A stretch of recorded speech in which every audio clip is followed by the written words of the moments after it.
রাত প্রায় ৩টে।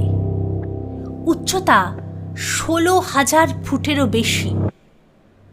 বাতাসে অক্সিজেন এত কম যে কয়েক কদম হাঁটলেই বুক ফেটে আসে। চারদিকে বরফ, হিমেল বাতাস আর মৃত্যুর নীরবতা।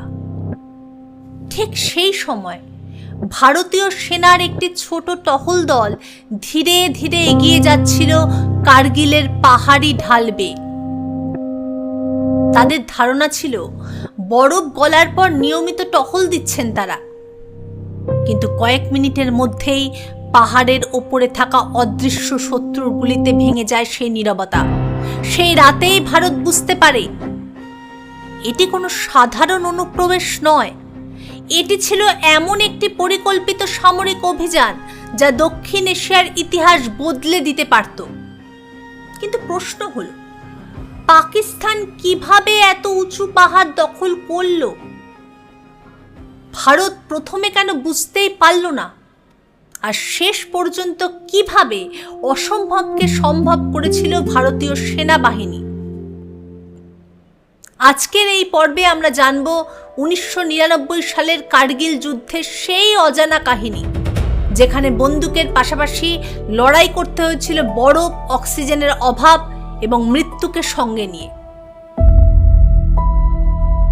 ১৯৯৮ সাল ভারত সফলভাবে পোখরান-২ পারমাণবিক পরীক্ষা সম্পন্ন করে।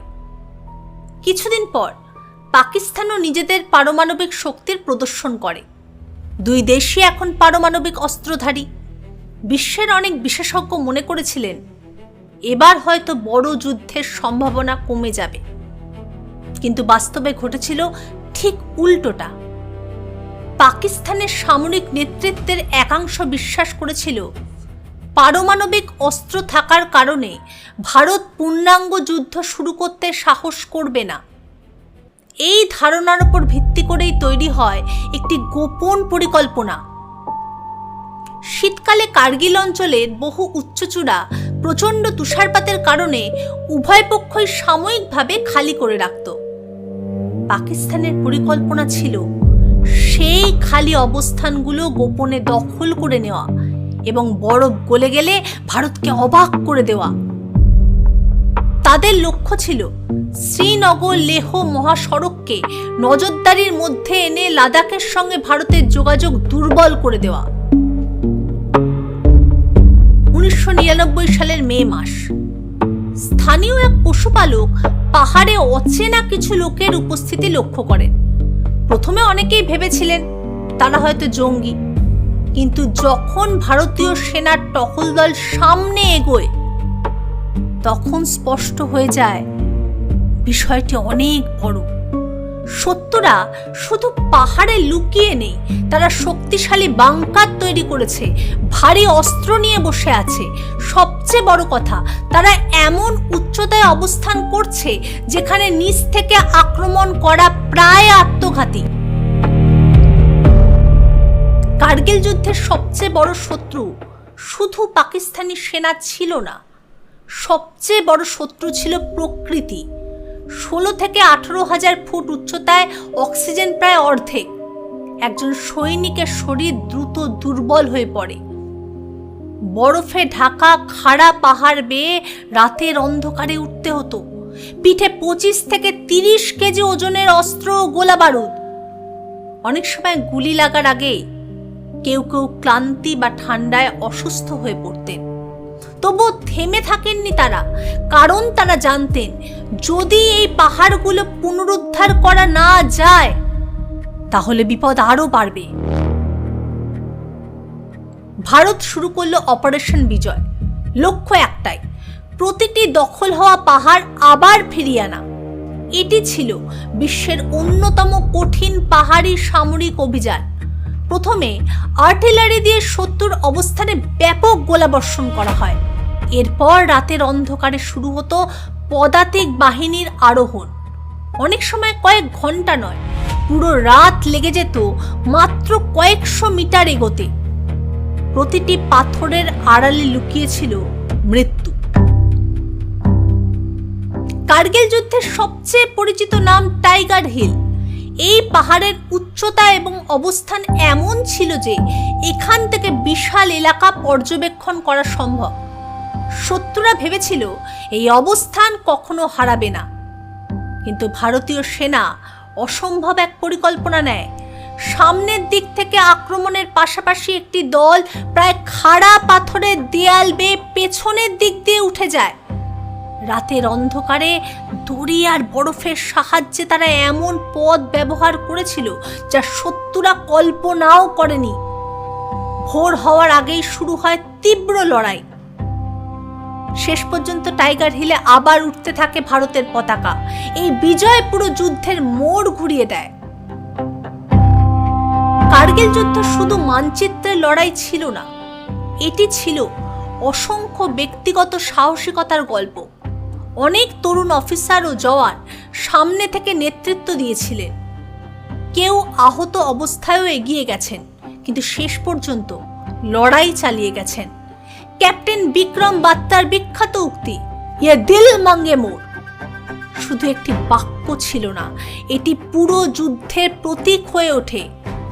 অসংখ্য সৈনিক নিজের জীবন দিয়ে সহযোদ্ধাদের বাঁচিয়েছেন। তাদের অনেকেই আর কখনো বাড়ি ফেরেননি।